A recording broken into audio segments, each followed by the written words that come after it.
সুধী দর্শক আসসালামু আলাইকুম। আশা করছি সবাই ভালো আছেন, সুস্থ আছেন এবং সুরক্ষিত আছেন। আমি ডক্টর আরফিন সুলতান আপনাদের সবাইকে আমাদের বাংলা ভিশনের স্বাস্থ্য বিষয়ক সাপ্তাহিক আয়োজন স্বাস্থ্য কথা অনুষ্ঠানে স্বাগত জানাচ্ছি।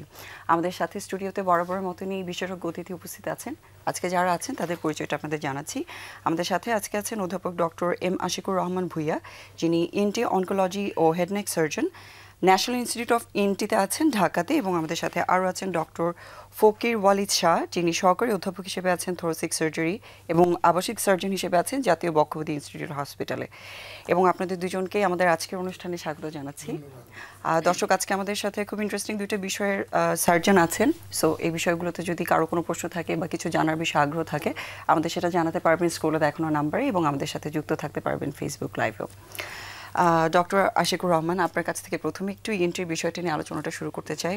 খুব কমন ডিজিজগুলো ইএনটিতে হয়ে থাকে। নাক কান গলা বিশেষজ্ঞ হিসেবে নিশ্চয়ই অনেক ধরনের রোগ আপনি রোগীদেরকে ট্রিটমেন্ট দিয়ে থাকেন বা রোগের চিকিৎসা দিচ্ছেন। প্রথমেই একটু দর্শকদের জন্য, ওদের জন্য ফ্রেন্ডলি করে যদি একটু বলতেন কী কী রোগগুলো আপনারা দেখে থাকেন অ্যাজ এ ইএনটি স্পেশালিস্ট। যদি ইএনটি স্পেশালিস্ট আমি বলি, তাহলে আমরা কিন্তু অনেকগুলো ডিজিজের ড্রিল করি। ইএনটি মানে এয়ার, নোজ অ্যান্ড থ্রোট, অর্থাৎ নাক, কান এবং গলা, অনেক বড় এরিয়া। বড় এরিয়া। তো আমরা যদি কানের ধরুন, কান পাকা থাকে, কানে ওয়াক্স থাকে, এইগুলো আমরা ড্রিল করি। তারপরে কানের আরও অনেক ডিজিজ, যেগুলো কানে কম শোনা, তারপর অটোস্ক্লেরোসিস, এরকম ডিজিজ থাকে। তারপর ধরুন নাক যদি বলি, আমি নাকের কমন যেটা আমরা পাই যে নাকের হাড় বাঁকা থাকে, নাকে তারপর অ্যালার্জি থাকে, নাকে পলিপ থাকে, নাকে আপনার যদি ওল্ড এজে অনেক সময় আপনার দেখেন নাকে বিভিন্ন ধরনের ক্যান্সার হয়, সাইনোনাইজাল ম্যালিগন্যান্সি আমরা বলি, ওগুলো হয়। যদি আপনি আসেন জিহ্বাতে আসেন, জিহ্বার মধ্যে কিন্তু আলসার হয়, এবং মোস্ট কমন আমাদের দেশে কিন্তু, এবং এই ভারত এবং বাংলাদেশ, এই সাবকন্টিনেন্টে কমন হচ্ছে টাং ক্যান্সার, খুব কমন। কারণ আপনি জানেন আমাদের দেশের বেশিরভাগ এই গ্রাম দেশে ধরুন এই যে আপনার ধূমপান করে, তার পান খায়, সুপারি খায়, মানে জিহ্বার ক্যান্সারটা কিন্তু আমরা খুবই কমন পাই, বুঝেছেন। তারপরে ধরুন আপনার টনসিলের সমস্যা হয়। আর যদি নিচে যান তাহলে লেয়ারিং, ভোকাল কর্ড, যেটা আমরা শরৎথলি বলি, ওই শরৎথলিতে আপনার ভোকাল কর্ড পলিপ হয়, নোডিউল হয়। যেমন আপনি বুঝবেন কেমন করে, গলার স্বর চেঞ্জ হয়ে যায়। আর যারা স্মোকার এবং বয়স যাদের মানে 40 আপ, তারা কিন্তু বিশেষ করে মেল যারা, তাদের কিন্তু একটা রিস্ক থাকে যে তাদের শরৎথলির ক্যান্সার হয়। এটাও কিন্তু খুব একটা যে আনকমন তা না, অনেক কমন, এটা আমরা ডিল করি। তারপর ধরুন আমরা যদি গলাতে আসি, তাহলে আমাদের আসে থাইরয়েড। এই থাইরয়েডে কিন্তু আমাদের প্রচুর ডিজিজ আমরা পাই, যেটা আমরা কমন, যেটা হচ্ছে নডুলার গয়টার, যেটা আমরা বলি গলগণ্ড বলি আমরা, কেমন। তারপরে এখানে আরেকটা অংশ হয় ধরুন ক্যান্সার। থাইরয়েডের অনেক ধরনের ক্যান্সার হয়, যেমন মোস্ট কমন যে ক্যান্সার সেটা হচ্ছে প্যাপিলারি কার্সিনোমা, ফলিকুলার কার্সিনোমা, তারপরে আপনার এখানে অ্যানাপ্লাস্টিক কার্সিনোমা হয়, মেডুলারি কার্সিনোমা হয়, কেমন। এগুলো কিন্তু কমন আমাদের দেশে। মানে আমরা যদি ব্রডলি চিন্তা করি, ক্যান্সার জাতীয় রোগ যেরকম হচ্ছে এবং ক্যান্সার ছাড়াও কিছু রোগ হচ্ছে। আবার নেক আরেকটা জিনিস হয় যে আমাদের দেশে খুব মোস্ট কমন, সেটা হচ্ছে টিভি নেক। এই যে আমরা আমাদের সাধারণ মানুষের ধারণা থাকে যে টিভি, যেটা কি বল, যক্ষা বলতে আমরা বুঝি চেস্ট। আমার ভাই এখানে আছে, হয়তো বলবো যে বুকের মধ্যে টিভি হয়। আসলে কিন্তু আমার জানার মধ্যে টিভি সব জায়গাতেই হয়, দু একটা এক্সেপশন বাদ দিলে। বাট আমাদের নাক কান গলার মধ্যে কিন্তু আপনার এই যে নেক টিভি, গ্ল্যান্ড টিভি, এই যে ঘাড়ে যে আপনার গ্ল্যান্ড থাকে না, এই গ্ল্যান্ডে কিন্তু টিভি কিন্তু কমন।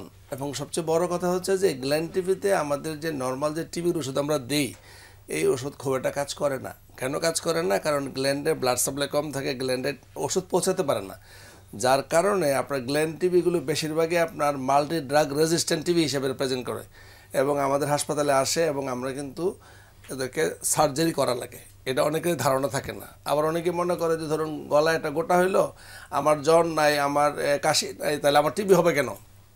কিন্তু গ্ল্যান্ড টিবিগুলো বেশিরভাগ ক্ষেত্রেই অন্য কোনো সিমটম থাকে না, যেমন ওয়েট লস, তারপরে মানে খাওয়ার অরুচি, মানে এটা যক্ষার রোগের যাদের হচ্ছে তাদের ক্ষেত্রে এটা বলছেন। সো আমরা যদি মোটা দাগে বলি, যেরকম টিউমার জাতীয় পরিবর্তন হচ্ছে, সেটা ক্যান্সারাস অথবা নন ক্যান্সারাস যেরকম হচ্ছে, সাথে প্রদাহ, ইনফেকশন, খুব কমন ডিজিজ যেগুলো, এগুলো হয়। আমরা যদি একটু বয়সের ক্ষেত্রে চিন্তা করে থাকি, অনেক সময় দেখি যে ইএনটি রোগগুলো হয়তো বাচ্চাদেরও বেশি হচ্ছে বা একদম এক্সট্রিম এজে গিয়ে হচ্ছে। বয়স অনুযায়ী এই রোগগুলোকে কোনোভাবে আপনি ডিফাইন করতে চান কিনা, বা জন্মগতভাবে কোনো রোগীর কোনো ঝুঁকি থাকে কিনা? জন্মগতভাবে যদি আপনি বলেন, তাহলে আমাদের জন্মগত রোগ বেশিরভাগই হয় আপনার কানের, যেগুলো হেয়ারিং আপনার লস নিয়ে আসে। ধরুন বাচ্চাদের জন্ম হলো, পৃথিবীর সব দেশেই কিন্তু জন্ম হওয়ার পরে আমাদের মানে পৃথিবীর সব জায়গায় বাচ্চাদের স্ক্রিনিং করে, হেয়ারিং স্ক্রিনিং করে, নিউনেটাল হিয়ারিং স্ক্রিন, কিন্তু আমাদের দেশে এটা চালু এখনো হয়নি। আমাদের দেশে বাচ্চারা যখন এই ধরুন 8-9 মাস একটু হয়, যখন ওরা কথা মানে রেসপন্স করে না, তখন বাবা মারা নোটিশ করে, কিন্তু এটা আগে নোটিশ করা দরকার ছিল।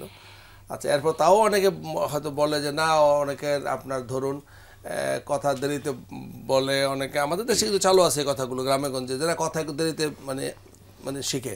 আসলে কিন্তু তা না, দেখা গেছে যে জন্মগতভাবে সে ককলিয়া নাই, অর্থাৎ যেটা দিয়ে আমরা কানে শুনি, ওই শোনার এই ককলিয়ার যে থাকে ইনার ইয়ারে, আপনি জানেন কানের 3টা অংশ থাকে, এগুলো বাহিরের অংশ যেটা আমরা পিনা বলি, তারপরে মধ্যকর্ণ, তারপরে হলো আপনার ইন্টারনাল এয়ার বা ইনার এয়ার। ওই ইনার এয়ারের মূল কম্পোনেন্টটা হচ্ছে ককলিয়া, যেটা হলো মেইন সেল থাকে যেটা আমরা শুনতে পাই। কনজেনিটালি জন্মগতভাবে আপনার এই ককলিয়া তৈরি হয় না। তো এটা হলো আপনার মানে কমন একটা আমাদের দেশে প্রবলেম, যেটা হচ্ছে যে বাচ্চারা শুনে না, কানে শুনে না, যার জন্য ককলিয়ার ইমপ্ল্যান্ট কিন্তু ধরা পড়ার কোনো সম্ভাবনা থাকে। যে এই জন্য বাচ্চারা যদি কানে না শুনে, এবং যদি কোনো বাবা মা সাসপেক্ট করে যে না আমার বাচ্চারা শুনতে পাচ্ছে না, তাদের দ্রুত চিকিৎসকের কাছে নিয়ে যাওয়া উচিত। বিশেষ করে বিশেষায়িত যে হসপিটাল, তারাও এইগুলো ড্রিল করবে। নর্মাল ধরুন হাসপাতালে গেলে অনেকে বলেন না একটু পরে কথা বলবে, এটা অপেক্ষা করেন, আসলে ব্যাপারটা ওরকম না। তাদের ডায়াগনোসিসটা বিফোর 1 ইয়ার হওয়াটাই বেটার। তার মানে ডেভেলপমেন্টাল ডিলে যদি থাকে সেটাকে অবহেলার দৃষ্টিতে না দেখে সেটা অ্যাটেনশনটা নেওয়া উচিত। জি, অনেক ধন্যবাদ। ডক্টর ফকির ওয়ালিদ, আপনার কাছ থেকে একটু আপনার বিষয় যেটা আছে থোরাসিক সার্জারি, আমার মনে হয় সাধারণ মানুষের জন্য খুব ইজি না বিষয়টা বোঝা, যে আসলে থোরাসিক সার্জনরা কি জিনিসটা নিয়ে কাজ করছে। দুটাই মেডিকেল টার্ম এবং সেটা বোঝাটাও দর্শকদের জন্য একটু ডিফিকাল্ট। থোরাসিক সার্জারি বিষয়টা আসলে কি, এবং আপনারা কি কি আসলে রোগীদেরকে দেখছেন এবং কি ধরনের চিকিৎসা দিচ্ছেন? থোরাসিক সার্জারি আমি যদি সিম্পলিফাই করে বলি, এটাকে চেস্ট সার্জারি বললেও হয়, কিন্তু এখন আসলে ডিসিপ্লিনারি নামটার জন্য থোরাসিক সার্জারি আসলে নামটা ধারণ করা। সেটা যদি আমরা বলি, বুকের ভিতর হার্ট এবং বড় রক্তনালী বাদ রেখে ব্যতীত বাকি যেই ধরনের অঙ্গ প্রত্যঙ্গ আমাদের বুকের ভেতর আছে সব কিছুর সার্জারি নিয়েই ডিল করে হচ্ছে থোরাসিক সার্জারি। যেমন আমরা প্রতিনিয়ত শ্বাস নিচ্ছি, ফুসফুস, উপর থেকে যদি চিন্তা করি এই ফুসফুসে শ্বাস নেওয়ার জন্য যে ট্রাকিয়ার যে সমস্যাগুলো হচ্ছে সেগুলো নিয়ে ডিল করে থোরাসিক সার্জারি। তারপর হচ্ছে আপনি ফুসফুসে যে কোনো ধরনের সমস্যা, নিউমোনিয়া বা যক্ষা হচ্ছে, যক্ষা আমাদের মতো গরিব দেশে খুবই কমন, সেগুলোর পরবর্তী কমপ্লিকেশনের জন্য যা হচ্ছে, প্রথমত আমরা ঔষধের চিকিৎসা করা হয়, ঔষধে ভালো না হলে ফুসফুসের সেই অংশগুলো সাধারণত নষ্ট হয়ে যায়, সাধারণত ইনঅ্যাক্টিভ পার্ট হিসেবে থাকে এবং রিপিটেডলি ইনফেকশন হতে থাকে। তা আমাদের মতো দেশ, গরিব দেশ, যেখানে প্রচুর ঘনবসতি প্লাস পরিবেশগত বিপর্যয় আছে, আমাদের প্রচুর বায়ু দূষণ আছে, সে কারণে ফুসফুসের যে অংশগুলো আসলে নষ্ট হয়ে যায় সেগুলো অপারেশনের জন্য কাজ করা হয়, যে কোনো কারণেই হোক। আর এখন তো আমাদের মতো দেশগুলোতে প্রচুর ক্যান্সারের সংখ্যা বৃদ্ধি পেয়ে গেছে, তার মধ্যে ফুসফুসের ক্যান্সারের মৃত্যুর হার অনেক বেশি যদি আমরা রেশনালি চিন্তা ভাবনা করি। তাই ফুসফুসের ক্যান্সার প্রাথমিকভাবে সার্জারি রিলেটেড যে চিকিৎসা সেটা থোরাসিক সার্জনরাই করেন, পরে ক্যান্সারের জন্য কেমো রেডিওথেরাপি, সেগুলো অনকোলজিস্ট বা রেডিওথেরাপিস্ট তারা ডিল করেন। এরপরে এখানে রয়েছে আমাদের খাদ্যনালী, বুকের ভিতর যে অংশটুকু বলা হয় ইসোফেগাস, যেটা পরে গিয়ে পাকস্থলী স্টমাকে যায়। তো এই ইসোফেগাস খাদ্যনালীর উপরে বুকের ভিতর যে অংশটুকু খাদ্যনালী সহ পেটের যে পাকস্থলী পর্যন্ত যে সমস্যাগুলা, সেগুলোর যে ক্যান্সার হচ্ছে বা অন্য অনেক ধরনের নিউরোলজিক্যাল কিছু ডিজিজ আছে, সেগুলোর জন্য অপারেশন প্রয়োজন হয়, সেগুলো থোরাসিক সার্জনরা ডিল করেন। আর এটা আসলে দর্শকদের জন্য একটু বোঝা কঠিন যে আমাদের যারা মেডিকেল সায়েন্সে আছি বা যারা ইন্টারনেটে একটু সচেতন, তারা জানেন, বোঝেন যে আমাদের দুই ফুসফুসের মাঝখানে হার্ট ছাড়াও কিন্তু অনেক অঙ্গ প্রত্যঙ্গ আছে, যেগুলা নিয়ে মিডিস্টেনাম বলে, সেখানে বিভিন্ন ধরনের টিউমার হতে পারে। সেই টিউমারগুলা নিয়ে আমরা চিকিৎসা করি। মানে আপনাদের আসলে বেশিরভাগ সময় ইনফেকশন রিলেটেড এবং ক্যান্সার জাতীয় বা টিউমার জাতীয় রোগের চিকিৎসাগুলো সার্জারিতে বেশি কাজে লাগছে। আর এগুলোতে আসলে ওনাকে যে প্রশ্নটা করেছে, আপনাকে একটু জানতে চাই, এগুলো বয়স ভিত্তিক কোনো ব্যাপার আছে কিনা বা গঠনগত এরকম কোনো স্পেশালি যাদের জন্মগতভাবে কিছু ত্রুটি থাকে, এই ধরনের কোনো ট্রিটমেন্ট আপনারা করছেন কি? আচ্ছা, এখানে আমি আরেকটা জিনিস একটু জনসচেতনার জন্যই বলতে চাচ্ছি, সেটা হচ্ছে আরেকটা কমন ইস্যু থোরাসিক সার্জনরা ডিল করে, সেটা হচ্ছে বাচ্চারা যে কোনো জিনিস খেয়ে ফেলে, কিন্তু সেটা পয়সা খেয়ে ফেলে, তারপর হচ্ছে মার কানের দুল, বা গ্রামের বাচ্চারা বিভিন্ন জায়গায় বিভিন্ন ফলের বীজ, ফুলের বীজ এগুলো খেয়ে ফেলে, যেগুলো শ্বাসনালীতে চলে যায়। এগুলো যদি চিকিৎসা না হয় পরবর্তীতে কিন্তু ফুসফুসের যে অংশটাকে বাতাস চলাচলে বাধাগ্রস্ত করে সেই জায়গাটা নষ্ট হয়ে যায়। মানে ইএনটি সার্জনরা যদি সেটা বের করতে না পারে তখন সেটা তখনই সেটা থোরাসিক সার্জনদের দ্বারস্থ হতে হয়। যেটা ইএনটি সার্জনরা, যে মানে ইএনটি সার্জনরা তো আসলে প্রাইমারি হলে, তবে হ্যাঁ ভেরি প্রাইমারি হলে যে তৎক্ষণাৎ চলে আসলে ইএনটি সার্জনরা সেটা কিন্তু বেরোবে, কিন্তু আসলে আমাদের জনসচেতনতার অভাব, প্লাস হচ্ছে আমরা এখনও প্রপার রেফারেল সিস্টেমটা আসলে দেশে ডেভেলপ হয়নি যে এটা কার কাছে যেতে হবে না হতে হবে। তাই দেখা যায় ম্যাক্সিমাম ক্ষেত্রেই 24 ঘন্টা তো পার হয়েই যায়। তো সেক্ষেত্রে স্বাভাবিকভাবেই সেটা অংশটা নিচে চলে যায়, সেটা খাদ্যনালীতেও হতে পারে, তখন সেক্ষেত্রে আপনাদের হেল্পটা দরকার হয়। আর বয়স ভিত্তিক যেটা হচ্ছে জন্মগতভাবে ফুসফুসের অনেক সমস্যা আছে, যেমন আপনার কাছে এই আলোচনাটায় আসছি, তার আগে আমাদের সাথে একজন দর্শক যুক্ত আছেন, ওনার প্রশ্নটা একটু আমরা নেই। দর্শক, আপনার নাম এবং বয়স বলে প্রশ্নটা জানান।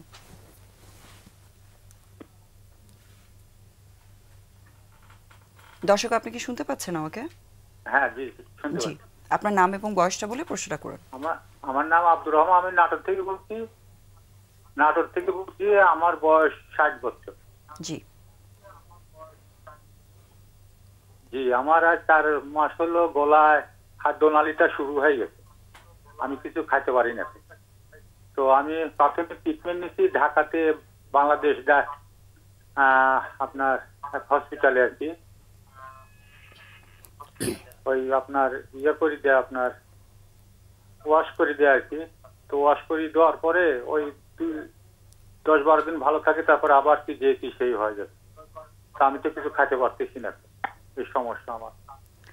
আপনার কি দুইজন বিশেষজ্ঞ ডক্টরই শুনতে পাচ্ছেন? আপনাদের কোনো প্রশ্ন আছে কিনা ওনার কাছে? উনি খেতে পারছে না এবং উনি যে সমস্যার কথা বলছেন এই ব্যাপারে।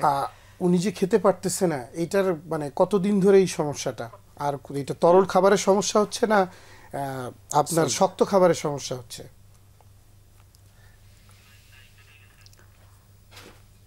উনি আমাদের সাথে এখনো সংযুক্ত নেই, লাইনটা কেটে গেছে। উনি যতটুকু বলতে পেরেছেন এটার ভিত্তিতে আপনারা কিছু বলতে চান কিনা বা ওনাকে কোনো পরামর্শ দিতে চান কিনা? খাদ্যনালীর হচ্ছে একদম যদি উপরের দিকে সমস্যা থাকে, সেটা তো আসলে ইএনটি ফ্যারিংস ওনারা কাজ করেন। তো ফ্যারিংসের নিচে আসলে খাদ্যনালীর উপরের অংশ যেটা ইসোফেগাস, বিভিন্ন কারণে বয়স যেহেতু বলেন অনেক, 60 তো সেক্ষেত্রে আপনার ক্যান্সার বা এই ধরনের চিন্তা ভাবনা অবশ্যই প্রাইমারি থিঙ্কিংয়ে নিয়ে আসা উচিত। কারণ এখানে কিছু কিছু জিনিস গুরুত্বপূর্ণ, যেমন ধরেন ওনার খাওয়া কিসে সমস্যা হচ্ছে, উনি তরল জাতীয় খাবার খেলে সমস্যা হচ্ছে না শক্ত খাবার খেতে পাচ্ছেন না, শক্ত খাবার খেতে পাচ্ছে না কিন্তু তরল জাতীয় খাবার যাচ্ছে, সেক্ষেত্রে কিন্তু প্রাইমারি সিমটম অনুযায়ী এটা অনেকটাই ক্যান্সার বা এই ধরনের আমরা চিন্তা করি। তবে সেটার আগে আমরা অবশ্যই একটা আপার জি এন্ডোস্কোপি করবো, একজন গ্যাস্ট্রোএন্টারোলজিস্ট, যিনি আমাদেরকে গাইড করবেন যে ওখানে কোনো টিউমার বা আলসার আছে কিনা। যদি সেখানে থাকে, সেখান থেকে যদি বায়োপসি নিয়ে ঠিক মতো ডায়াগনোসিস করা যায়, তাহলে আমরা ধরে নিতে পারবো যে আসলে রোগটা কি। জি, আপনি কিছু অ্যাড করতে চান কিনা? যেটা হয়, রোগী কিন্তু বলেছে যে তার বয়স 60 বছর এবং তাকে একটু ডাইলেট করে দেয়, এটা কিছু দিয়ে ডাইলেট করে দিলে সে খেতে পারে, আবার বন্ধ হয়ে যায়। তো ওনার কথা যেটা বুঝলাম সেটা হচ্ছে বিনাইন স্ট্রাকচার। ওনার ইসোফেগাসে হয়তো একটা মানে চেপে গেছে বিনাইন কোনো ডিজিজের কারণে। যদি ম্যালিগন্যান্ট কিছু হয় সেক্ষেত্রে যে ডাক্তার দেখেছে নিশ্চয়ই এতে বায়োপসি নিয়ে তাকে ক্যান্সারের চিকিৎসা করা দরকার ছিল, যদি ওরকম হয়। আমার এটা ওনার কথা শুনে মনে হচ্ছে না, বা যে ডাক্তার দেখিয়েছেন উনি হয়তো ওরকম ভাবছেন না।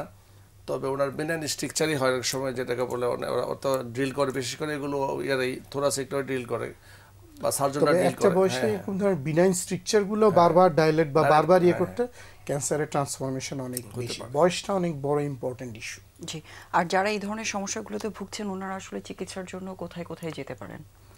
এইটার জন্য আপনি জাতীয় বক্ষব্যাধি ইনস্টিটিউটে সরকারি জায়গায় জাতীয় বক্ষব্যাধি ইনস্টিটিউটে হাসপাতাল আছে, ঢাকা মেডিকেল কলেজ আছে, চট্টগ্রাম মেডিকেল কলেজেও সেটার ব্যাপারে চিকিৎসা সম্ভব। তবে এখন রাজশাহী, রংপুর, সিলেট এইসব জায়গায় বিভাগগুলো চালু করার ব্যাপারে, যেহেতু রোগীর সংখ্যা দিনকে দিন বাড়ছে, তো এইসব ব্যাপারে চালু করার জন্য সরকার যথেষ্ট চেষ্টা করছেন, সচেষ্ট রয়েছে। অনেক ধন্যবাদ। আপনি যে আলোচনাটা করছিলেন সেখানে ফেরত যেতে চাই। জি, বাচ্চাদের জন্মগত কিছু ত্রুটির ব্যাপারে, যেরকম আপনি বলছিলেন যে লাঙের কিছু সমস্যা হতে পারে, সেই বিষয়গুলো। বাচ্চাদের জন্মগত ত্রুটি বলতে গেলে সাধারণত ফুসফুস একটা বড় অংশ এবং জীবন ধারণের জন্য ভেরি ইম্পর্টেন্ট। তো যেসব বাচ্চাদের দেখা যায় জন্মগতভাবেই অনেক অনেক বাচ্চার ফুসফুসের দেখা যায় কোনো একটা অংশ অনুপস্থিত থাকতে পারে, অ্যাজেনেসিস অফ দ্য, যে কোনো ধরেন রাইট বা লেফট লাংয়ের আপার লোব বা এরকম কোনো একটা অংশ আপনি অনুপস্থিত থাকতে পারে। তাছাড়া যেটা হয় ফুসফুসে যেটা কনজেনিটাল লোবার এমফাইসেমা বলে, মানে ফুসফুসের ওই অংশটুকু, আপনি ফুসফুসের অংশটুকু হচ্ছে যতটুকু ডেভেলপ হওয়ার কথা থেকে পাতলা মোটা পর্দার মতো, কিন্তু ওগুলো আসলে আপনার অক্সিজেন, আমাদের যে লাংসের মেইন ফাংশনটা অক্সিজেন এক্সচেঞ্জ, সেটাতে পার্টিসিপেট করে না, কিন্তু হয়তো এয়ার ট্র্যাপড হয়ে রয়েছে এবং আস্তে আস্তে সেটা এয়ার ট্র্যাপড হতে হতে ফুসফুসের যে ভালো অংশ সেটাকেও চাপ দিতে থাকে। সঙ্গে কোনো কারণে হার্টেও যেহেতু এয়ার যাচ্ছেই এবং এই এয়ারটা এক্সচেঞ্জের মতো কোনো রকম ফিজিক্যাল ক্যাপাসিটি তার নাই, তো সেই জায়গাটায় লোবার এমফাইসিমা হয়ে ওই জায়গাটা প্রায় নষ্টের মতোই হয়ে যায়। এবং শ্বাস প্রশ্বাস নিতে পেশেন্টের দেখা যাবে যে এই বুকের দিকে চেস্ট ওয়াল ইনরয়িং থাকে আর কি, মানে শ্বাসকষ্ট হচ্ছে, অনেকটা মনে করে এখনও এটা অনেকেই মনে করে যে নিউমোনিয়ার মতো শ্বাসকষ্ট হচ্ছে কিনা, এবং সেই ক্ষেত্রে অবশ্যই বিশেষজ্ঞর দ্বারস্থ হয়ে যদি এক্স রে বা সিটি স্ক্যান করা যায় তাহলে এই জন্মগত যে রোগ সেটাকে অবশ্যই নির্ধারণ করা সম্ভব, এবং আর্লি চিকিৎসা করলে এটার ফলাফলও অনেক ভালো। আচ্ছা, এবং আরো কিছু ডিজিজ থাকে যেমন সিস্টিক ফাইব্রোসিস বা এরকম Cystic কিছু fibrosis। যেখানে ফাইব্রোসড হয়ে গেলে লাংগুলো, সেক্ষেত্রেও নিশ্চয়ই আপনারা ট্রিটমেন্ট দিচ্ছেন। বাচ্চাদের জন্য থোরাসিক সার্জন কি আলাদা, নাকি আপনারা একই ডিপার্টমেন্ট বাচ্চাদেরকে একই ট্রিটমেন্ট দিচ্ছেন? ডিপার্টমেন্টে এখনো পেডিয়াট্রিক্সের জন্য, থোরাসিসের জন্য এখনো আলাদা হয়নি। বাচ্চা এবং অ্যাডাল্ট দুটাই হচ্ছে আপনি থোরাসিক সার্জারি এখনই করছেন। জি, আমরা এই বিষয়গুলো নিয়ে আবার আলোচনায় আপনার কাছে আসবো। তার আগে আপনার কাছ থেকে একটু, যেহেতু আমরা ইএনটি অনেক বড় একটা বিষয়, যে কোনো একটা টপিক নিয়ে স্টার্ট করতে চাই, সেটা হচ্ছে গলার রোগগুলো নিয়ে। আপনি বলছিলেন এখানে বিভিন্ন ধরনের গ্ল্যান্ডুলার ডিজিজ হচ্ছে, সেটা ইনফেকশন হোক, ক্যান্সার হোক বা টিউমার হোক। কি কি ধরনের রোগগুলো আসলে গলায় বেশি হয়ে থাকে? গলায় আমাদের দেশে যেটা হয় আপনার, মানে বেশি বাচ্চাদের যদি আমি বলি তাহলে হয় আপনার টনসিলের সমস্যা বেশি হয়। টনসিলের সাথে আরেকটা আছে আপনার অ্যাডিনয়েড বলি আমি, যেগুলো বেশ মোস্ট কমন। ধরুন 5 থেকে 10 বছরের বাচ্চাদের আপনার নাকের পিছনে নেজোফেরিংস থাকে, ওখানে একটা আপনার, আপনি জানেন নেজোফেরিংস আপনার ইয়ে থাকে, আপনার কিছু কি বলে লিম্ফয়েড টিস্যু থাকে। তো ওগুলো আপনার বাচ্চাদের যদি ফ্রিকুয়েন্টলি আপনার ইয়ে হয়, ঠান্ডা লাগে বা যাদের অ্যালার্জিক সমস্যা থাকে, তাদের আপনার ওই নেজোফেরিঞ্জাল যে টনসিল বা নেজোফেরিঞ্জাল যে আপনার লিম্ফ নোড, আমরা বলি অ্যাডেনয়েড, ওই যখন বড় হয় তখনই তার নাম হয় অ্যাডেনয়েড। যদি বড় না হয় তখন কিন্তু তার নাম অ্যাডেনয়েড হয় না, জাস্ট লিম্ফয়েড টিস্যু। তো ওই অ্যাডেনয়েডগুলো হয় কি, ওরা যত মানে বড় হবে তার এয়ার স্পেসটা তত কমে যাবে। অর্থাৎ আমরা যখন বাচ্চারা ঘুমায় তখন আমরা কিন্তু নর্মালি কি হয়, মুখটা বন্ধ থাকে আমাদের, আমরা নাক দিয়ে শ্বাস নিই। কিন্তু যে সমস্ত বাচ্চাদের অ্যাডেনয়েড থাকে তারা কিন্তু আপনার অ্যাডেনয়েডের জন্য রাতে যখন ঘুমিয়ে যায় তখন মুখটা বন্ধ হয়ে যায়, নাক দিয়ে বাতাস নেয় না, তো অটোমেটিক তখন করে কি হা করে ঘুমায়। তো আমরা বাচ্চারা সংকুচিত হয়ে যাচ্ছে, কারণ তার বিকল্প রাস্তা নাই। নর্মালি আমাদের কি হয়, যখন আমরা ঘুমায় যায় আমরা মুখটা বন্ধ থাকে, নাক দিয়ে শ্বাস নেই, বাচ্চাদেরও তাই হয়। কিন্তু যদি অ্যাডেনয়েড হয় তখন তার এই যে নাকের দিয়ে যে বাতাসটা যায় গিয়ে পিছনে গিয়ে নেজোফেরিঞ্জ বলে আমরা পিছনে, হ্যাঁ, ওই জায়গাটা বন্ধ হয়ে যায়, তাহলে সে নিতে পারছে না শ্বাস, তখন অটোমেটিক তার মুখটা খুলে যায়। তো এই রোগীর বাবা মারা এসে বলে যে আমার বাচ্চা হা করে ঘুমায়, এটা কমন সিমটম। আর যখনই অ্যাডেনয়েড বড় হয় তখন অ্যাডেনয়েডের সাথে আপনার এই কানের একটা টিউব থাকে, এটাকে অডিটরি টিউব অথবা ইউস্টেশন টিউব। ওই টিউব দিয়ে আপনি জানেন মিডল এয়ারটা হচ্ছে একটা ফাঁকা জায়গা, এখানে এয়ার থাকে, এই এয়ারটা কোত্থেকে যায়, নাক থেকে যায়। তো এই যে ইউস্টেশন টিউবের ওপেনিং আর অ্যাডেনয়েডের যে এনলার্জমেন্ট, তার জায়গাটা এক জায়গায়, তখন সে করে কি, অ্যাডেনয়েডটা বড় হলেও ওই ইউস্টেশন টিউবের যে নেজোফেরিঞ্জাল যে ওপেনিং ওটাকে সে ব্লক করে ফেলে। তখন কি হয়, কানের মধ্যে আপনার ফ্লুইড জমে, যেটাকে আমরা বলি ওএমই বলি। প্রথমে এওসএম হয়, অল্প জল জমে, পানি জমে, তারপর আস্তে আস্তে এটা ওএমির দিকে চলে যায়। যখন মানে নেগলেক্টেড থাকে তখন বাচ্চাদের যে সিমটম হয়, তখন বাচ্চারা কানে শুনে না। তো বাবা মারা বলে যে আমার ছেলের বাচ্চা কানে শুনছে না, হা করে ঘুমায়। তখনই আমরা ধারণা করি যে this baby maybe suffers from আপনার অ্যাডিনয়েড। তখন আমরা করি কি, তাকে একটা এক্সরে নেজোফেরিংস ওপেন মাউথ বলে, মুখটা হা করে একটা আমরা এক্সরে করি, করলে সব প্লেটের পিছনে নেজোফেরিংসে তখন দেখা যায় যে তার একেবারে সিম্পল অল্প দামের টেস্ট। তখন অ্যাডেনয়েড আমরা গ্রেডিং করি যে তার গ্রেডটা কত আছে। যদি ধরুন আপনার অল্প, ধরুন 1/3 যদি ব্লক হয় তাহলে ধরুন গ্রেড 1, মোর দেন 1/3 বা মানে হাফের কাছাকাছি গ্রেড 2, আর মোর দেন যদি 2/3 হয়ে যায় তাহলে গ্রেড 3, আর একেবারে টোটালি ক্লোজ হয়ে গেলে গ্রেড 4। তো গ্রেড 3-4 যদি হয় তাহলে দিস পেশেন্ট মানে আপনার সার্জিক্যাল ইন্টারভেনশন লাগবে। কেন লাগবে? কারণ তার আপনার এই ব্লকের কারণে তার কানে শুনতে পাবে না। আর আপনি জানেন যে বাচ্চারা যদি কানে না শুনে, কেউ যদি না শুনে, সে কিন্তু কথা শিখতে পারে না। এবং বাচ্চাদের কথা শেখার আপনার মূল সময়টা হচ্ছে আপনার 5 বছর পর্যন্ত, 5 থেকে 7 বছর পর্যন্ত। তো এই জন্য যে সমস্ত ছোট বাচ্চাদের অ্যাডেনয়েড থাকে তাদেরকে দ্রুত চিকিৎসা করা উচিত। হ্যাঁ, না সে তো স্কুলে গিয়ে ক্লাসে গিয়ে শুনছে না, সে যদি না শুনে তাহলে তার ডেভেলপটা কেমন হবে? সে তো কথাও শিখবে না, কথাও বলবে না। আর একটা হয় তার কানের হিয়ারিংটা আরও নষ্ট হয়ে যায়। সো অ্যাডেনয়েড যদি হয় সেক্ষেত্রে আমি বলবো, অনেক বাবা মাই থাকে যে আমার বাচ্চাটা ওষুধ দিয়ে দেন, আমার ভয় লাগে, অপারেশন করতে চায় না। ব্যাপারটা আসলে ভয়েরও না, ব্যাপারটা আসলে ইয়েরও না, এবং পর্যায় অনুযায়ী যেটা না আপনার বাচ্চার জীবনের জন্য ইম্পর্টেন্ট। কারণ তার হিয়ারিংটা ইম্পর্টেন্ট, তার এই যে হা করে ঘুমায়, তার এই চোয়ালের চেহারা চেঞ্জ হয়ে যায় কেমন। সুতরাং তার এটা আপনার চিকিৎসা অবশ্যই করতে হবে। তবে এখন আমাদের দেশে অনেক আধুনিক চিকিৎসা চলে আসে, লাইক সিঙ্গাপুর, আমেরিকার মতোই। কারণ আমরা অ্যাডেনয়েড আগে করতাম কি, যে না দেখে অপারেশন করতাম। এখন কিন্তু আমরা এই এন্ডোস্কোপ দিয়ে টিভিতে দেখে দেখে কিন্তু আমরা এন্ডোস্কোপিক অ্যাসিস্টেড আপনার এই কবলেশন আছে আমাদের কাছে আপনার মাইক্রো ডিব্রাইডার আছে, অনেক সফট ইনস্ট্রুমেন্ট আছে, অত্যাধুনিক ইনস্ট্রুমেন্ট যেগুলো আপনার ওয়ার্ল্ডের সাথে আমরা অপারেশন করতে পারি, এবং এগুলো পেইনলেস, ব্লাডলেস। হ্যাঁ, সো এই অ্যাডেনয়েড নিয়ে বেশিরভাগ বাবা মাই কনসার্ন থাকে। ছোট বাচ্চা, অনেকের একটা বাচ্চা থাকে, বাচ্চার ব্যাপারে কিন্তু সব মা বাবার একটু ভেরি মাচ কনশাস থাকে। এবং সেটা অলরেডি আপনি এক্সপ্লেইন করেছেন যে আপনারা প্রপারলি এবং সেফলি সার্জারি ইমোশনাল না, খুবই ইমোশনাল।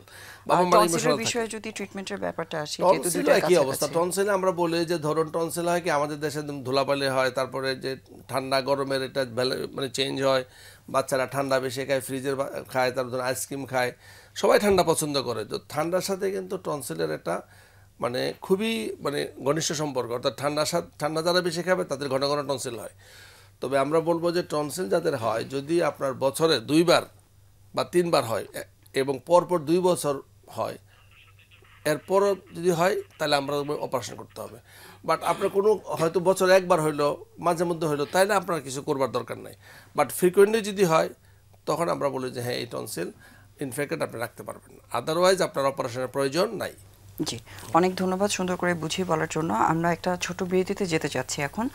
দর্শক ততক্ষণ পর্যন্ত আমাদের সাথেই থাকুন, আমরা এসে আবার আলোচনায় ফেরত আসছি।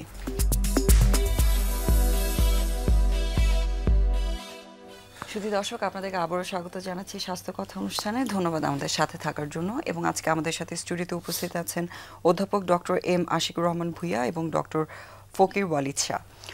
ভাই, আপনার কাছে একটু এখন যে বিষয়টি নিয়ে ডিসকাস করতে চাই আমরা, সেটা হচ্ছে গিয়ে ইনফেকশন। আপনি যতগুলো রোগের কথা বলেছেন বা যেসব অসুবিধার কথা আপনারা ডিল করছেন, ক্লিয়ারলি বলেছেন যে ইনফেকশন খুব কমন একটা রোল প্লে করে, স্পেশালি টিবি বা যক্ষা রোগ যেহেতু আমাদের দেশে কমন। এই বিষয়টা নিয়ে একটু জানতে চাই আপনার কাছ থেকে বিস্তারিত। সাধারণত যক্ষা এটা তো হচ্ছে আমাদের নিঃশ্বাসের সাথে সাধারণত জীবাণুগুলো ছড়ায়। আর সাধারণত যেসব জায়গাগুলো ঘনবসতিপূর্ণ, যাদের রোগ প্রতিরোধ ক্ষমতা কম, সেই জায়গাগুলোয় আপনার যক্ষার প্রবণতাটা বেশি। তবে হ্যাঁ, আপনার এখন তো হচ্ছে আমাদের ভ্যাকসিনেশন প্রোগ্রামে ছোটোবেলা থেকে যক্ষার টিকা দেওয়া হয়, সেটার কারণে আমরা হচ্ছে চাইল্ডহুড টিবি যেটাকে বলা হয়, ছোটোবেলায় টিবি হলে সেটা থেকে সাধারণত শুধু যে লাংসে স্প্রেড করে তা না, টিবি মেনিনজাইটিস হয়, ব্রেনে টিবি, সেটা থেকে বিভিন্ন ধরনের ডেভেলপমেন্টাল ডিলে বা বিভিন্ন ধরনের কমপ্লিকেশন হয়। তো ফুসফুসে যেসব যক্ষা হয় বা এরকম, সাধারণত দেখা যায় তাদের রোগ প্রতিরোধ ক্ষমতাটা কম। এবং যদি আপনি যক্ষার আরেকটা বড় ডিসঅ্যাডভান্টেজ হচ্ছে আপনাকে চিকিৎসাটা ন্যূনতম 6 মাস ওষুধ খেতে হয়। তো এই 6 মাস একটা ওষুধ খাওয়া রেগুলারলি, সেটা একটা আসলে কঠিন ব্যাপার। এবং একটা আপনি রেগুলার 6 মাস একটা ওষুধ খাচ্ছেন, সেটা আপনার শরীরে বিভিন্ন ধরনের প্রতিক্রিয়াও সৃষ্টি করতে, অনেকেরই যেমন জন্ডিস হচ্ছে, বা অনেকেই ধরেন বিভিন্ন ঔষধপত্র টলারেট করতে পারছে না, বমি করতেছে বা এরকম। তো আমাদের সাধারণত যেটা চিকিৎসা পদ্ধতি আছে যে dots, direct observable treatment therapy, যা তো নিয়ম হচ্ছে যে প্রতিদিন গিয়ে নিয়ে আসা, কিন্তু আসলে আমাদের দেশে সেভাবে এটা হয় না। দেখা যায় 1 সপ্তাহের ওষুধ দিচ্ছে, 2 সপ্তাহের ওষুধ দিচ্ছে। রোগী যদি দেখা যায় যে আপনার এই ওষুধগুলো রেগুলারলি কন্টিনিউ করে, তো আশা করা যায় রেজিমেন অনুযায়ী যক্ষা ভালো হয়ে যাওয়ার কথা। কিন্তু ম্যাক্সিমাম ক্ষেত্রেই দেখা যায় যে রোগী মানে ওষুধটা ঠিকমতো খায় না, নির্দিষ্ট সময় খাওয়ার পর সেইটা বন্ধ করে দেয়, তারপরেই হচ্ছে আসলে যক্ষা সংক্রান্ত যে ফুসফুসের যে কমপ্লিকেশনগুলো সেগুলো হয়। এর মধ্যে মেইনলি যারা ট্রিটমেন্ট ফেলিওর হচ্ছে সেখান থেকে যে কমপ্লিকেশনস গুলো তৈরি হয় ওগুলো আপনাদের কাছে বেশি আসে আমাদের কাছে বেশি আসে। আচ্ছা। এমনি যক্ষার সাথে সাথে যে স্যার বললেন যেটা, সেটা গ্ল্যান্ড টিবি একটা কমন আপনি, এবং এইটাকে আমরা অ্যাড্রেস করা উচিত এ কারণেই দেখা যায় এটাকে ম্যাক্সিমামলি গ্ল্যান্ড টিবি যেটা গলায় যেইটা হচ্ছে ম্যাক্সিমাম দেখা যায় অনেক বড় সোয়েলিং, মানে চাকা নিয়ে আসতেছে, আলসার, এবং এটা ড্রেসিং করেও সাধারণত খুব একটা হিল হয় না, যেহেতু ওই জায়গায় ব্লাড সাপ্লাইটা কম। তাই অনেকেই ভাবে যে আমার সর্দি কাশি জ্বর বা ক্ষুধা মন্দা নেই, ওজন কমতেছে না, তারপর আমার যক্ষা কেন, এটা অনেকেই আসলে মানসিকভাবে মানতে নারাজ। কিন্তু গ্ল্যান্ড টিবি বাংলাদেশে খুবই কমন। ফুসফুসের টিবির মানে আপনি যখনই এই ফুসফুসের যক্ষার চিকিৎসা করবেন বা এরকম, অবশ্যই আসলে যক্ষা খুব 2-1টা জায়গা ছাড়া সব জায়গায় হয়। তো এই জন্য যখনই ফুসফুসে আপনার স্পুটাম পরীক্ষা করে, উপজেলা পর্যায়ে রয়েছে সাধারণত আর্লি মর্নিং স্পুটাম, মানে একদম ভোরে স্পুটামটা দেয়, কফটা দেয় কফ পরীক্ষার জন্য, সেটা যদি পজিটিভ আসলো অবশ্যই একজন চিকিৎসককে, সেটা প্রান্তিক পর্যায়ে হলো, তাকে এইটা জানা উচিত যে আর কোথাও তার যক্ষার যেসব জায়গাগুলো ছড়ানো বা সম্ভব সেই জায়গাগুলা অন্তত রুগীকে বলে দেওয়া যে আপনি অমুক চিকিৎসকের দ্বারস্থ হন, বলে আপনি আপনার চিকিৎসাটা পরিপূর্ণ হবে আর কি। অবশ্যই। এই বিষয়টাতে আপনি কিছু অ্যাড করতে চান কিনা, যেহেতু গ্ল্যান্ডের ডিজিজ আপনারাও ডিল করছেন এবং অবভিয়াসলি সেখানে ইনফেকশন থাকলে যক্ষা রোগও হতে পারে, আপনি ওনার সাথে কিছু অ্যাড করতে চান কিনা? না, আমি একটু অ্যাড করতে চাই যে আগে আমি বললাম যে গ্ল্যান্ড টিবি, যেটা গ্ল্যান্ড টিবি একসময় আমাদের দেশে আপনার নেগলেক্টেডই ছিল, যে মানে টিউবারক্লোসিসের মানে ধরুন যে অপারেশন করা লাগে, এটা আমাদের কনসেপশনে ছিল না অ্যাকচুয়ালি, কেমন। তো আমরা 2013 সাল থেকে 14 সাল থেকে আমরা শুরু করেছি, আমরা ইনস্টিটিউটে প্রচুর রুগী পেয়েছি যাদের আপনার গ্ল্যান্ড নেগলেক্টেড, ধরুন আপনার নেক আলসার হচ্ছে না, তারপর ধরুন গ্ল্যান্ড টিবি, এক্সটেন্সিভ টিবি, যেগুলো কোনো ওষুধে কাজ হচ্ছে না, তখন ওগুলোকে আমরা অন ট্রায়াল বেসিসে 14 সাল থেকে আমরা অপারেশন করেছি। প্রায় আমাদের একটা স্টাডি আছে প্রায় 300 কেসের, 300 গ্ল্যান্ড টিবি আমরা অপারেশন করেছি, এবং সাকসেসফুলি আমাদের ওই স্টাডিতে কিন্তু দেখলাম যে তাদের ইভেন এই অপারেশন করবার পরে আমরা মানে 1 বছরের জন্য আমরা অ্যান্টি টিবি ওষুধ দিয়েছি, অনেকে ওষুধ খেয়েছে, অনেকে খায়নি, তারপরে কিন্তু আমাদের আর রিকারেন্স হয়নি, আমরা কিন্তু কোনো রোগীকে আর ফেরত পাইনি যে এই অপারেশনের পর ওরা ভালো হয়নি। সুতরাং গ্ল্যান্ড টিবির মানে প্রাইম ট্রিটমেন্টই হচ্ছে আপনার ড্রাগ। যদি ড্রাগে না যায় 3 মাস আমরা দেখতে পারি, বা হায়েস্ট 4-5 মাস বা 6 মাস, এরপরে যদি আপনার ড্রাগে কাজ না হয় তাহলে গো ফর সার্জারি। জি অবশ্যই, কমপ্লিট সার্জারি। আর আপনার কাছ থেকে এখন একটু যে ডিজিজটা নিয়ে আলোচনা করতে চাই সেটা হচ্ছে থাইরয়েড গ্ল্যান্ডটা নিয়ে, যেহেতু গ্ল্যান্ডুলার ডিজিজ নিয়ে আলোচনা হচ্ছে। থাইরয়েডের অনেকগুলো রোগের ব্যাপারে আপনি বলেছেন, খুব কমন একটা রোগ আমরা এখানে দেখতে পাই যেটা গলগণ্ড আপনি বলেছেন, সেটার সাথে নোডিউল হচ্ছে বা টিউমার হচ্ছে বা ক্যান্সার হচ্ছে, অনেক রকম রোগ হচ্ছে থাইরয়েডের। সো থাইরয়েড ডিজিজ সম্পর্কে একটু আমাদের দর্শকদের যদি জানান। ধরুন থাইরয়েড একটা মানে এন্ডোক্রাইন গ্ল্যান্ড আমাদের গলার সামনে থাকে, এখানে কিন্তু আপনার অনেকগুলো ডিজিজ হয়, যেমন ধরুন আপনার বিনাইন ডিজিজ হয়, যেটাকে আমরা বলি ক্যান্সার বলি না, আর কতগুলো হয় ক্যান্সারাস ডিজিজ। তো বিনাইন ডিজিজের মধ্যে আমরা বলি হাইপোথাইরয়েডিজম, হাইপারথাইরয়েডিজম, এগুলো হয়, এগুলো আপনার ট্রিটমেন্ট দিলে হয়ে যায়। বাট যখন আপনার থাইরয়েডের নোডিউল হয়ে যায়, এই নোডিউলগুলো হয়, নোডিউল বলে গোটা, বা যেটাকে আমরা বলি গয়টার, এই গয়টার যদি হয় তখন এগুলো কিন্তু আপনার ইররিভার্সিবল, এগুলো কিন্তু আর ফেরত যায় না। একবার যদি গ্ল্যান্ডে চাকা হয়ে যায়, এই চাকাটা আর ফেরত যায় না। তাহলে এই চাকাগুলো কি করতে হবে? এই চাকাগুলো ধরুন যদি এরকম চাকা থাকে, আস্তে আস্তে বড় হতে থাকে, তবে এই চাকাগুলো থেকে যেগুলি আপনার বেশিরভাগই বিনাইন থাকে, তবে 10-15% ক্ষেত্রে কিন্তু ক্যান্সার হয়। তো অনেক রোগী আমাদেরকে জিজ্ঞেস করে যে আমার থাইরয়েড একটা গোটা আছে, এটা থেকে ক্যান্সারের সম্ভাবনা আছে কিনা। তাহলে আমি বলে দিব যে 5টা পয়েন্ট আছে। যদি আপনার এই গলার এই যে গোটাটা বা থাইরয়েডের যে গোটাটা যদি হার্ড মানে শক্ত, যদি আর ধরলে মনে হয় যে এটা ফিক্সড হার্ড যদি হয়, মানে শক্ত হয়, যদি এটা নড়াচড়া না করে, 2 নম্বর পয়েন্ট। 3 নম্বর পয়েন্ট হচ্ছে যদি ব্যথা করে, এই গোটা যদি পেইন হয়। 4 নম্বর হচ্ছে যদি আপনি খেয়াল করেন যে আপনার গোটাটা ছিল 10 বছর যাবত, হুট করে গোটাটা চেঞ্জ হয়ে গেছে, তার মানে তার নেচার চেঞ্জ হয়ে গেছে।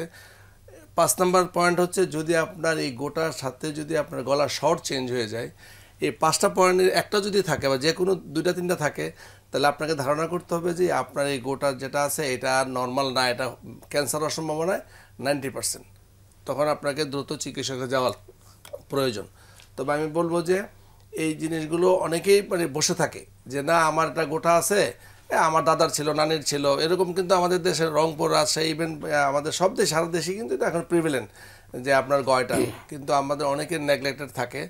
এবং এই মাল্টিনোডুলার গয়টার আমি একটা আজকে যেহেতু এটা মানে প্ল্যাটফর্ম পেয়েছি, আমি এটা বলবো যে মাল্টিনোডুলার গয়টার যদি নেগলেক্টেড থাকে 10-20 বছর পরে এ থেকে চেঞ্জ হয়ে যে কমন যে ক্যান্সারটা হয় সেটা হচ্ছে ফলিকুলার ক্যান্সার, এটা এক ধরনের মানে খারাপ ক্যান্সারই। আরেকটা হয় ভয়ঙ্কর ক্যান্সার, যেটাকে বলে আমরা অ্যানাপ্লাস্টিক কার্সিনোমা। সে যে চরিত্র পরিবর্তন করে, যে এই অ্যানাপ্লাস্টিক শব্দের অর্থ হচ্ছে যে ক্যান্সারটাকে চেনা যায় না, তার অরিজিনটা জানা যায় না, এবং সেই ক্যান্সারটা অত্যন্ত ভয়ঙ্কর। এবং অ্যানাপ্লাস্টিক ক্যান্সারের আপনার চিকিৎসা করেন, সার্জারি করে, যাই করেন, লাইফ টাইম 6 মাস। সো আমরা বলবো যে আমি এইটাই বলবো সবাইকে যে যদি কারো এরকম গয়টার থাকে বা নেগলেক্টেড থাকেন, আপনারা দ্রুত চিকিৎসকের কাছে যান, কারণ এগুলো কিন্তু চেঞ্জ হয়, এবং চেঞ্জ যে হয় খুব একটা যে আনকমন তা না। আমাদের ইনস্টিটিউট যেহেতু এটা রেফারেল সেন্টার, আমরা কিন্তু প্রচুর এগুলি পাই। এবং আমার তো হতাশ, যাদের এরকম দীর্ঘদিন ধরে নোডিউল বা এরকম ফোলা আছে তারা যাতে অবশ্যই এটা চেক আপে রাখেন। যে নরমাল যেগুলো হয়, যেমন আমরা বললে 15-30% ক্যান্সার হতে পারে, ওই ক্যান্সারগুলো কিন্তু তো ভয়ঙ্কর ক্যান্সার না। যেমন ফলে মানে আমরা ডিফারেন্সিয়েটেড আর আনডিফারেন্সিয়েটেড। এই ডিফারেন্সিয়েটেড শব্দের অর্থ হচ্ছে যে আপনার এই ক্যান্সারটা থাইরয়েড থেকে আসছে, আমরা চিনতে পারি, এবং এইগুলো ট্রিটেবল। শুধু সার্জারি করলে 90% ভালো হয়ে যায়। সার্জারির পরে সামটাইমস আমরা মানে পেশেন্ট টু পেশেন্ট ভেরি করে, তখন আমরা রেডিও অ্যাবলেশনের জন্য পাঠাই। তবে এই মোস্ট কমন ক্যান্সার হলে পেপিলারি কার্সিনোমা, বাংলাদেশে কিন্তু মোস্ট প্রিভেলেন্ট। এবং আমরা পেপিলারি ক্যান্সার কিন্তু কার্সিনোমা কিন্তু আমরা এই 7 বছর থেকে 7 বছরের বাচ্চারা কিন্তু আমরা পেয়েছি। তবে 7 বছর থেকে 70 বছর কেউই কিন্তু মুক্ত না। এবং যারা এক্সট্রিম অফ এজ, বিশেষ করে 20-এর আগে আর 60-এর পরে, এই 2 এজে যে ক্যান্সারগুলো হয়ে গেলে হলো আপনার অ্যাগ্রেসিভ ভয়ঙ্কর ক্যান্সার। আর কমন যেগুলো ধরেন 20-25 বছর থেকে 50 বছর পর্যন্ত যে রোগী থাকে, ওদের যে পেপিলারি কার্সিনোমা হোক বা অন্যান্য যে ক্যান্সারগুলো হোক, ওগুলো কিন্তু আপনার অত অ্যাগ্রেসিভ হয় না। আমাদের যদি ট্রিটমেন্ট করে দেয় এবং রেডিয়েশন অ্যাবলেশন দিয়ে দেয়, তাহলে কিন্তু এগুলো বেশিরভাগ ক্ষেত্রে ফুল লাইফ ওরা কিন্তু পায়, একদম ভালো থাকে। তার মানে এখানে ইম্পর্টেন্ট জিনিস সেটা হচ্ছে রোগটাকে নির্ণয় করে টাইপ অফ ক্যান্সারটা বের করলে অনেক ট্রিটমেন্ট অপশন আছে। এবং আমি আমার দর্শকদেরকে বলবো যে রোগ নিয়ে বসে থাকা যাবে না। রোগ আপনার এখন ভালো চিকিৎসা আছে। থাইরয়েড সার্জারি এখন একদমই ব্লাডলেস, এক ফোঁটাও ব্লাড লাগে না, কোনো ব্লাড লাগে না, কিচ্ছু লাগে না, হাসপাতালে 1-2 দিন থাকা লাগে। আর থাইরয়েড ক্যান্সার আরটা শেয়ার করতে চাই আপনাকে, ধরুন ক্যান্সার সার্জারি বা থাইরয়েড সার্জারিতে আমাদের অনেকেরই ভয় লাগে যে কয় বোতল ব্লাড লাগবে। আসলে কোনো ব্লাডে লাগে না, একেবারে লাগে না। 2 নম্বর হচ্ছে যে আমার কি কমপ্লিকেশন হয়, আমার কি, অনেকেই বলে আমার কি গলার স্বর ভেঙে যাবে কিনা, গলার স্বর নষ্ট হবে কিনা। হ্যাঁ, একটা সময় আমাদের দেশে ছিল যারা আপনার নার্ভ আইডেন্টিফিকেশন আমরা করতে পারতাম না, বাট এখন কিন্তু আমাদের ডাক্তাররা, বিশেষ করে আমরা যারা এটা নিয়ে ড্রিল করি, আমাদের কাছে কিন্তু নার্ভ ইনজুরির রেট কিন্তু 0.1%ও না, মানে বলতে পারেন যে অ্যাবাউট টু নীল। তো সুতরাং নার্ভ নিয়েও মানে রিকার্নেঞ্জিয়াল নার্ভ, যেটা গলা স্বর বসে যাওয়ার কথা, হবে না। এরপরে আসে প্যারাথাইরয়েড। আমরা এখন প্যারাথাইরয়েড গ্ল্যান্ড যদি চলে যায় তাহলে খাওয়া লাগে, ক্যালসিয়াম। এটা কিন্তু রোগীরা বুঝে। এখন তো ইন্টারনেট আছে, সবাই জানে, নেট থেকে কিন্তু ঘেটে ফেলে, স্যার আপনি যখন অপারেশন করবেন আমার থাইরয়েড থাকবে কিনা, প্যারাথাইরয়েড থাকবে কিনা, আমার ক্যালসিয়াম খাওয়া লাগবে কিনা। তো আমি বলবো যে না, আপনাদের এখন আমরা অনেক সচেতন। এখন আমরা এই যে প্যারাথাইরয়েড গ্ল্যান্ডগুলোকে আমরা আইডেন্টিফাই করি এবং উইথ ব্লাড সাপ্লাই আমরা একদম ব্লাড ভেসেল ধরে প্যারাথাইরয়েডগুলোকে প্রিজার্ভ করি। মানে মডার্ন টেকনিকগুলোতে আপনারা কমপ্লিকেশনসগুলো অনেক অ্যাভয়েড করতে পারছেন। প্যারাথাইরয়েডের ইনসাফিসিয়েন্সি এখন অনেক কমে গেছে, বলতে পারেন 5%ও না। সো এখন এই থাইরয়েড মানে আপনি এটা অ্যাসিওর করতে চান যে ট্রিটমেন্ট আছে এবং সেফ ট্রিটমেন্ট আছে, 100 অনেক সেফ। জি, থ্যাংক ইউ সো মাচ। আপনার কাছে একটু ক্যান্সারের বিষয়ে জানতে চাই, সেটা হচ্ছে ফুসফুসের ক্যান্সারের ব্যাপারে আপনি অনেকবারই মেনশন করেছেন। তো একটু ফুসফুস ক্যান্সারের ব্যাপারে সচেতন করার জন্য আমাদের দর্শকদের ফ্রেন্ডলি করে যদি একটু বলতেন, আসলে কি কি উপসর্গ হচ্ছে বা কোন অবস্থায় আপনাদের কাছে আসা উচিত, ট্রিটমেন্টগুলো কি কি আছে বাংলাদেশে? বাংলাদেশে ফুসফুসের ক্যান্সার তথা সারা বিশ্বে ফুসফুসের ক্যান্সারের মৃত্যুর হার অনেক বেশি। ফুসফুসের ক্যান্সার কমন, তবে সাধারণত যে কারণগুলোতে ফুসফুসের ক্যান্সার হচ্ছে বা এরকম, সেটা তো হচ্ছে একটা হচ্ছে স্মোকিং, এবং আমরা পানের সঙ্গে জর্দাও খাই। আমাদের আপাত দৃষ্টিতে জর্দার সঙ্গে যেমন টাং ক্যান্সার হচ্ছে, তেমনি সেটার সঙ্গে ফুসফুসের ক্যান্সারেরও একটা সম্পর্ক পাওয়া যায়। প্লাস এই নতুন নতুন করে যে আসলে আমাদের এই যে পরিবেশ যে বিপর্যয় হচ্ছে, এত পরিবেশ দূষণ, আমাদের ঢাকা শহরে বর্তমানে যে এই পরিবেশ দূষণের যে পলিউশন যে মাত্রা, সেটা থেকেও কিন্তু ফুসফুসের ক্যান্সার হওয়ার প্রবণতা অনেক বেশি। তো ফুসফুসের ক্যান্সারগুলোতে সাধারণত দেখা যায় ফুসফুস যে কোনো ধরনের রোগ হলে প্রথম সিমটমটাই হচ্ছে কাশি। তো দীর্ঘদিন কাশি থাকলে, আপনাকে যেরকম 3 সপ্তাহের অধিক কাশি থাকলে আমরা যক্ষা চিন্তা করি, বয়স ভেদে, বয়স যদি এক্সট্রিম এজ বা বয়স বেশি হয়, সঙ্গে তার সিগারেট খাওয়ার ইতিহাস দীর্ঘদিনের আছে বা পান জর্দা খাওয়ার ইতিহাস দীর্ঘদিনের আছে, সেই ক্ষেত্রে আপনি ফুসফুসের ক্যান্সারটাকেও বিবেচনা করা উচিত। উন্নত দেশগুলোতে 40 ইয়ার্সের পর কিন্তু স্ক্রিনিং হয়, রেগুলারলি একটা স্ক্রিনিং হয়, যে আপনি একটা এক্সরে করা হয়, একটা সিটি স্ক্যান করা হয়। তো সেক্ষেত্রে ফুসফুসের ক্যান্সারটা খুব ছোট যখন সাইজ, তখনই আমরা আইডেন্টিফাই ওই দেশগুলোতে আইডেন্টিফাই, কিন্তু আমাদের দেশে আসলে আসেই কিছুটা লেট পর্যায়ে।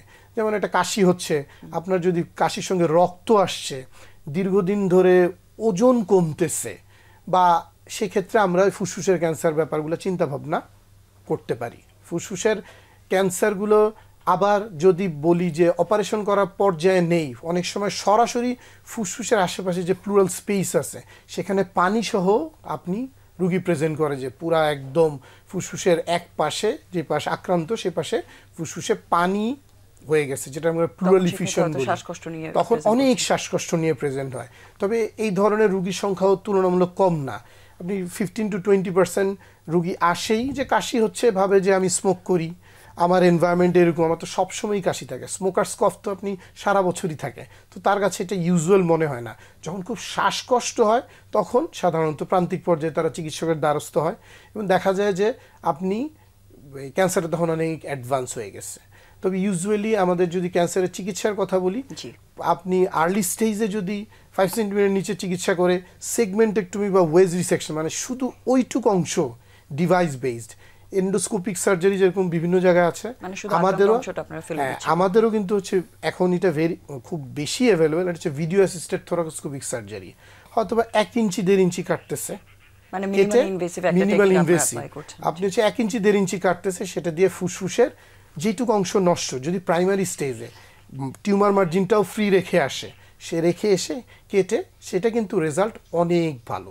তবে হ্যাঁ, কোনো কারণে যদি লোব ইনভলভ হচ্ছে, সেক্ষেত্রেও আপনি ওই ফুসফুসের ওই অংশটুকু কেটেও দেওয়া হয়।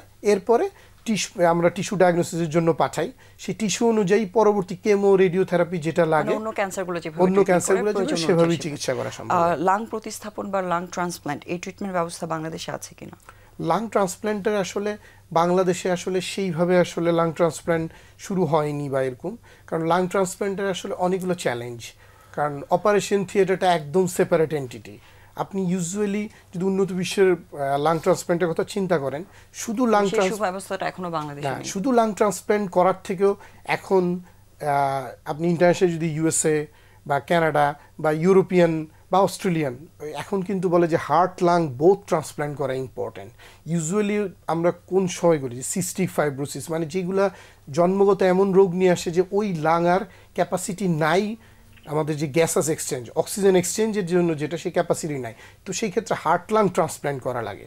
তো আপনি এখানে হচ্ছে এটা কিন্তু একটা ভেরি টিম ওয়ার্ক, সেক্ষেত্রে আপনি পুরা হার্ট লাং অফ হচ্ছে, অফ হয়ে আমরা সাধারণত বাইপাসে যাই, কার্ডিওপালমোনারি বাইপাস বলে এটা, এটা আলাদা, এটা কার্ডিয়াক সার্জনরা করতেছেন, কার্ডিয়াক সার্জনরা, কিন্তু দিস নট, এবং এটার জন্য মানে ওই যে এটার পর হচ্ছে আপনি ইনফেকশনের রেট অনেক বেশি, যে ট্রান্সপ্ল্যান্টের সেই এনভায়রনমেন্ট বা এটা অনেক ব্যয়বহুল। এটা যদি সরকারি পর্যায়ে শুরু করা যায়, তাহলে হয়তো বা এটা সফলতার মুখ দেখবে আর কি। জি, অনেক ধন্যবাদ। আমরা একদমই অনুষ্ঠানের শেষ পর্যায়ে রোগীদেরকে ভালো থাকার জন্য যদি খুব ছোট করে কিভাবে ওভারঅল ভালো থাকতে পারেন কোনো পরামর্শ দিতে চান কিনা? রোগীদের ভালো থাকতে হলে আসলে পরামর্শের চাইতে ইম্পর্টেন্ট হচ্ছে স্বাস্থ্য সচেতন হওয়া উচিত। কেমন ধরুন আপনার আমাদের যে পরিবেশে যে দূষণ, এই দূষণ থেকে বেঁচে থাকা দরকার। যেমন ধরুন আমরা এই যে রাস্তাঘাটে আপনি যাবেন, সারা তার দেশে একই অবস্থা, রাস্তায় কাজ হচ্ছে, ডেভেলপমেন্ট ওয়ার্ক হচ্ছে, ধুলা বালি এরকম থাকে। তো আমরা বলবো যে সবাই যেন মাস্ক ব্যবহার করে, এবং যেমন ধরুন এই যে পরিবেশ যখন চেঞ্জ হয় বা টেম্পারেচার যখন চেঞ্জ হয়, গরম ঠান্ডার এটা একটু সতর্ক থাকবে। আর আপনার মাধ্যমে আমি সর্বশেষে একটা কথা বলতে চাই, আমাদের এই যে নাক কান গলার একটা অংশ আসলে সবসময় নেগলেক্টেড ছিল, সেটা রাইনোপ্লাস্টি। রাইনোপ্লাস্টি আপনি জানেন যে নাকের যে সৌন্দর্য বর্ধন, একটা হচ্ছে নাকের হাড় বাঁকা, ডিএনএ যেটাকে বলি, ওইটা এক জিনিস, নাকের ভিতরে থাকে, যার মাধ্যমে নাকে শ্বাস যাইতে চায় না। তো হাড় বাঁকার সাথে আবার এক্সটার্নাল নোজও কিন্তু অনেক বাঁকা থাকে, এই নাকের যে বাইরের অংশ এটা অনেকের বাঁকা তারা থাকে। তো এটা কিন্তু মানুষের অনেক মনোকষ্টের কারণ হয়। একটা মানুষের সৌন্দর্য হচ্ছে তার মুখ, মুখের মধ্যে সবচেয়ে সুন্দর জায়গাটা হচ্ছে নাক, মানুষ এই যে নাকগুলো যাদের লম্বা এবং ধরুন মানে সুন্দর নাক, সুতরাং এই নাক যাদের বাঁকা, নাক যাদের বোচা, অনেক নাক থাকে মানে কি বলে একেবারে মানে বাঁকা তারা থাকে সামনের দিক থেকে, হ্যাঁ উপরের দিক থেকে, তো এগুলো এখন আমাদের দেশে কিন্তু আমরা এখন করছি। অনেক ধন্যবাদ। আমরা আসলে দেখা করতে অবশ্যই অবশ্যই আমরা একদমই আসলে অনুষ্ঠানের শেষে আপনাদের দুজনকে আবারও ধন্যবাদ জানাচ্ছি আজকে আমাদের অনুষ্ঠানের শেষে এসে আমাদের দর্শকদের সুন্দর পরামর্শগুলো দেওয়ার জন্য, এবং দর্শক আপনাদেরকেও ধন্যবাদ আমাদের সাথে থাকার জন্য। আশা করছি আমাদের বিশেষজ্ঞ অতিথির কথাগুলো আপনারা শুনেছেন এবং চেষ্টা করবেন সেগুলো মেনে নিয়ে ভালো থাকার জন্য। দেখা হবে আবার আগামী সপ্তাহে। ধন্যবাদ সবাইকে।